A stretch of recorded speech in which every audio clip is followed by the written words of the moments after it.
Hey, it's Clay at claytrader.com. This is my top 10 stocks as we head into Wednesday, April 17th. This will be a technical analysis breakdown. So if you're someone that uses charts within your trading, or maybe you're just interested in learning more about charts and how they can be used as a tool to help make good decisions as a trader, this would be a video for you. First off, a couple quick clarifications. Number one, the candlestick that you see right there will be moving around. That is because the market's still open for a small amount of time. But I like to do these videos when the market is still open because sometimes we can capture some really interesting late day price movement.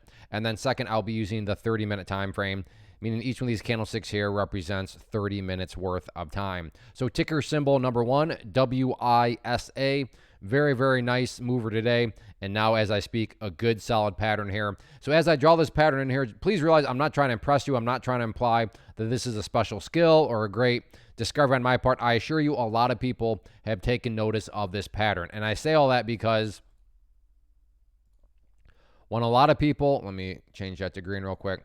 But when a lot of people have seen the same pattern and are wondering the same things, call it a self-fulfilling prophecy, call it whatever you want, it can produce some very dynamic movements. And what we have here is a bull flag pattern. So make it a little easier to see. Well, that was a pretty rough line. Keep it one color. So we have our resistance, we have our support, we have the huge move up right here. So there you have the bull flag pattern. So while there are no guarantees, is it valid? Is it plausible to think that if the price can come up here and get the break up through that level, that break in of itself could create additional buying pressure? That is an absolutely plausible situation. Again, not guaranteed to happen, but certainly plausible. So if you like stocks down below $10, you like bull flag patterns, definitely keep an eye on it. Next one, JAGX, bigger mover today, got a bit of a pullback, but within the pullback has a nice overall uptrend line. So let me get that drawn into place right there. Change that to green to represent support. So if you're someone that does like to play more so pullbacks, and that level there has been doing a good job of forecasting where some areas are at in terms of where the buyers step back in. So if it comes down here, as I've said, no guarantees, but is it plausible to think that the price could bounce off that location right there? That is certainly more than reasonable. In terms of areas of resistance, main battleground that stands out to me to keep an eye on moving forward, right up here at the 21.5-cent mark. So in some senses, we have ourselves another pattern. We have our resistance, we have our support, have the nice upward move right here. For you golfers out there, try to make a little bit more visual, put the golf hole down here. This could be known as a bull pennant pattern. Is this like a pristine textbook bull pennant? I don't know if I'd go that far, but I can see somebody still looking at it like this. But at the end of the day, moral of the story is you got to think a lot of people are watching that level right there at 21.5 cents and wondering, can the price get the break? And if so, does that generate more upside pressure? So if you like penny stocks, you like bull pennant patterns, certainly keep an eye on it. Next one, SQQQ, and all things considered, not a whole lot to report other than just a kind of a reaffirmation of the levels that I've talked about previously. So this will mean a little bit more to those of you that watched the video from Monday, but I talked about this area right up here, this red line at 1150 as an area of resistance, and you can see that today several times the price got up there and just rejected time and time again. So 1150, not only is it still that key level of resistance, but going back to the whole self-fulfilling prophecy type angle, you got to think that there's already people watching it. But now after today, there's going to be that many more people watching, wondering, can the price break through that level? So once again, like I said, it brings up about that whole idea of a potential self-fulfilling prophecy. And then in terms of areas of support, right there at 1130, which I talked about, once again, the power of charts, especially this afternoon, you can see the price did a very good job of, right now at least supporting the price moving forward. So all things considered, just a pretty tight little range. So it's just a question of who's ultimately going to win this battle. Are the bulls going to win the battle with a break to the upside? Are the bears going to win the battle with a break to the downside? That'll remain to be seen. But all things considered, keep an eye on that sideways channel. Next one, PALI, and overall, very rough-looking chart. Of course, depending on what your game plan was and where you bought. So if you're a day trader, flipper, scalper, and you bought right there, maybe you bought right there, and your plan was to buy and sell within 20 minutes, well, then from that perspective, the chart looks really, really bad because there has been this deep pullback. But with that being said, even with the big pullback, what makes this now interesting is where the price has started to go sideways. And where it actually is that? Well, right there above that pink line, which is the 200 period moving average. So that makes actually really good sense why the price would start to go sideways there. It also makes it more than valid to throw out the question, all right, is this pullback over? Is this thing bottoming out? And is it getting ready to curl back upwards? Of course, no guarantees. That's why risk management matters. But it is a more than a reasonable question to throw out there given the nature of it going sideways. Now, had the price just crashed down through here and still just dropping, and I'm sitting here saying, hey, it's looking like this could be some sort of bottom, you'd be justified to say, based on what? It's literally just still dropping. But that's not the case here. It started to go sideways. It's happening at this 200 period moving average. So is it getting ready to curl back upwards? That is, like I said, a reasonable scenario to throw out there. Next one, AMD, and we have a very well-defined level here on a couple different angles. So right here, let's just call it 165. Definitely going to be the top part of this area where the price is really struggling. I mean, even going back here a few days ago, rejected, didn't hit it right there exactly, but broadly speaking, general area rejected, and then again, didn't hit exactly, but broadly speaking, rejected. But what I do want to point out is in the very near term now, before you really even put too much focus on that 165 mark, keep a very close eye on that purple line there, that 50 period moving average, which you can see now has started to be actually the main area. You can see right there, rejected, rejected, rejected, rejected. So yes, 165 without doubt is a key level, but before you put too much emphasis on it, I would say definitely keep a closer eye on that purple line there, that 50 period moving average. In terms of levels of support, if this thing decides to come back down, if that's the case, well, then we're now starting to move into potential just simply a sideways channel pattern right now, with the bottom part of the channel being down there right at the 159 20-ish area. So maybe that's kind of where things stand. A wider channel. Now, if you're a day trader, then yeah, you could potentially, just continue to, trade the up and down action here. But if you're caring about more so the bigger picture, then yeah, it's sort of a waiting game right now to see who's going to win out in terms of this sideways channel. Real quick, want to take a break and personally invite you to get signed up for this free live online webinar that I'm offering here in a couple of days. So if you've been enjoying what you've seen and you want to learn more about this tool, how it can and should be used, then definitely get signed up for the free live class. If you're watching on YouTube, there's a link down in the description box you can use to sign up. Or if you're watching at my site, there's an area right there on the webpage itself that you can use to get signed up. So like I said, if you've been enjoying, then definitely get signed up for the free webinar. Next one, TSLA Tesla, and a very, very rough day today. Not necessarily because it was RUD, but because the price broke down below a technical level that had been very solid and very important. And that was this area right here from these lows back several weeks ago. And that was at 160.50. But with the price now breaking down through there, basic rule in charting states when levels of support are broken and closed below, they tend to act as resistance. So with any sort of attempted movement back to the upside, all eyes on 160.50 now is that main area of resistance, and I'm going to actually just go ahead and get rid of that level as it served its purpose for now. So keep an eye on that. Now, the one thing, if we want to try to look at the glass as being half full, you do have a couple higher lows. So opening 30 minutes right there, bounce up, price, try to roll back over, but as low as it could get was right there before it started to creep back upwards. And yeah, you can see these lows are higher than one another. So you have a couple little stair steps. So now the question just becomes, are these stair steps going to continue on in the upwards direction? So like I said, I want to get overly excited about it, but to give credit where credit's due, higher lows is a nice little sign, but there's still a whole lot more work that needs to be done in terms of getting things turned around with that first key hurdle again right there at 160.50. In terms of levels of support, no fancy logic here at all other than just asking the question, where did the party finally stop today for the bears? Or said another way, where did the bleeding finally stop today? And the bleeding finally stopped right there at 153. We'll call it 65. And that is just where it was that opening 30 minutes. So keep an eye on that. But all things considered, the downwards drift for Tesla continues. Next one, AAPL Apple. And after a very strong move a few days ago with this bigger movement here, things have just completely basically gone right back into the bears. And I say that because nothing can go straight up. So I don't have any problem, and you shouldn't have any problem with pullbacks because, again, no price can go straight up. But when you see the price start to break through key areas of support, in this situation, breaking down through that purple line there, the 50 period moving average, and then today, and why I would argue today was such a terrible day, was not because it was red, but because it just demolished down below that pink line there, the 200 period moving average.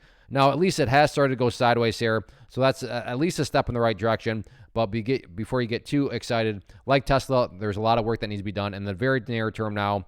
Can the price even get back above that pink line there and then stay above it? So that'll be the near-term question to ask and keep an eye on. If it can, again, that's a step in the right direction, but still more work that needs to be done with that secondary bit of work being, okay, now you'd want to turn your focus to that purple line there being the key area of resistance. In terms of levels of support, nothing fancy here. Just looking at where the lows were from before the big upwards move occurred. That was right down here at 167.10. So 167.10. Essentially the low part of this consolidation here before that went up. So if the price were to come down there and then break down below that level, that would just imply that the price is at lows that haven't, the chart hasn't seen for a very long time, which would just illustrate that the bears are not only remaining in control, but picking up that much more control. Next one here, NKLA, and we have an interesting pattern here. So let's get this drawn into play here. So we have the bottom part of the pattern right there, which is our support.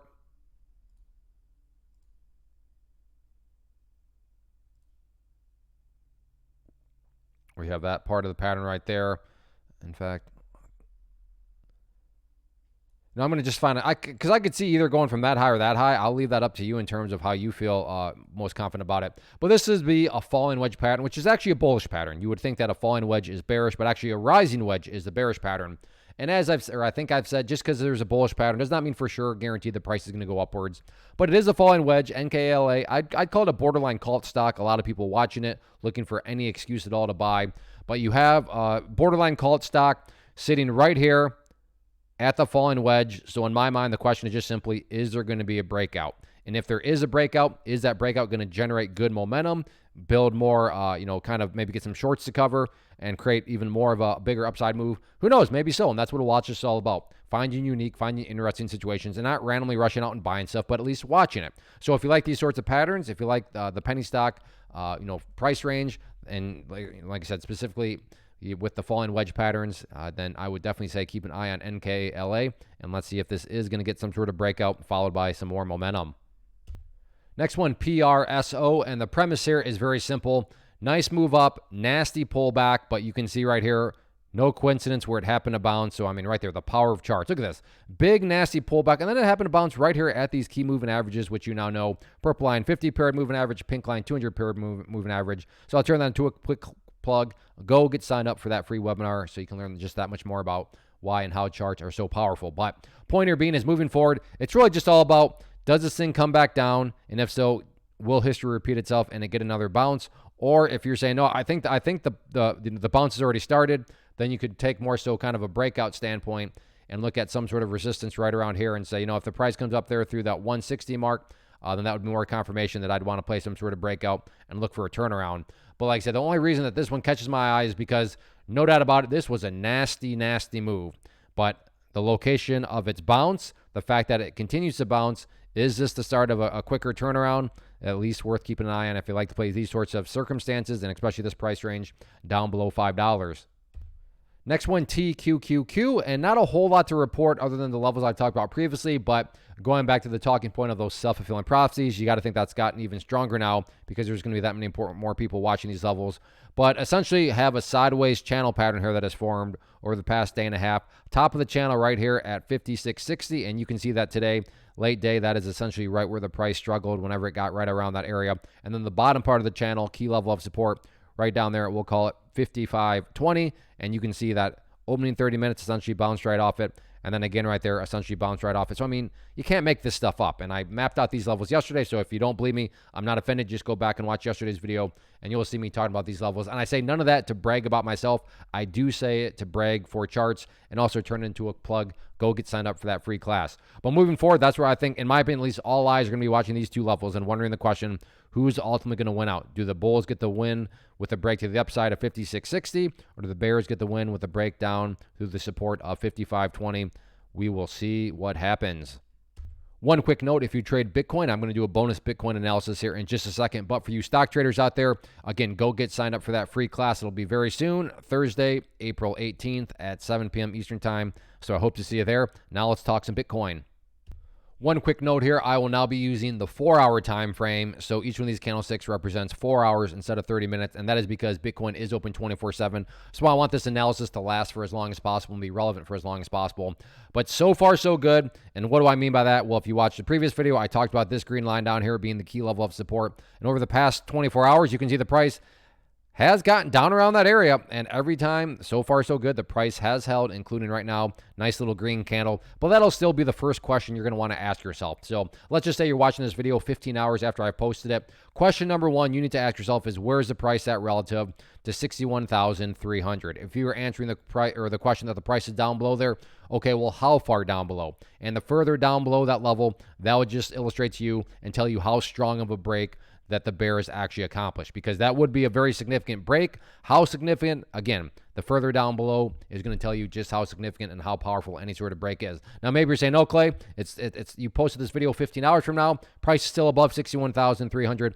Okay, next question in that situation would be, where's the price at relative to 64,500? That'll be the very near-term level of resistance right there.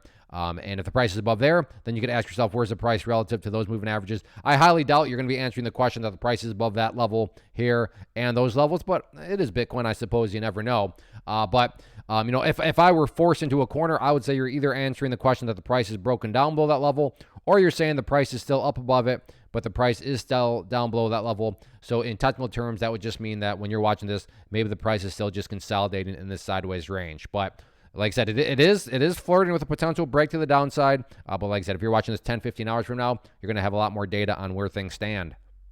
And like I invited the stock traders, I want to invite you as a Bitcoin and crypto trader, because what I'll talk about in this class definitely can and should be used for your trading too. So go get signed up for it. It'll be a couple days, Thursday, April 18th at 7 p.m. Eastern time. So I hope to see you there. As far as these top 10 videos plus Bitcoin is concerned, hit the like button if you enjoy. Leave a comment down below. Anything like that, any interaction really helps out with the algorithm, helps out the channel, and I really do appreciate it. So thanks for watching. Go get signed up for that free webinar.